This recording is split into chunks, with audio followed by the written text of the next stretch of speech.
I'd like to ask if the session and the diaconate and the candidates for installation and ordination would come forward at this time. The session to my left, the diaconate to my right.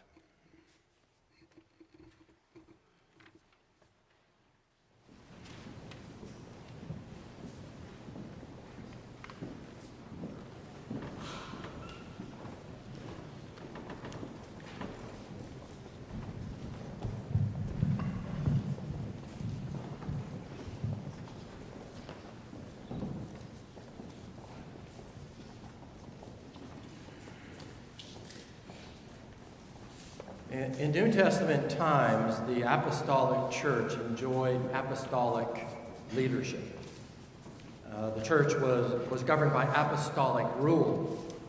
The question that the churches had to answer over the centuries is, once the apostles died off, what was meant to replace them? Were they meant to be replaced by other apostles who would have a similar kind of apostolic authority as they did, where they could command obedience, or was something different in mind?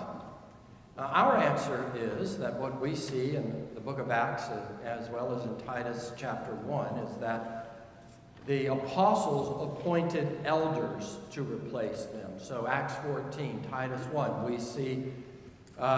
we see leaders who are sometimes called bishops and sometimes called elders. Those terms were interchangeable in New Testament time, bishop being the function, shepherding, and elder being the office itself. They were elders, plural. In other words, singular apostles who were serving in various regions were replaced in the churches by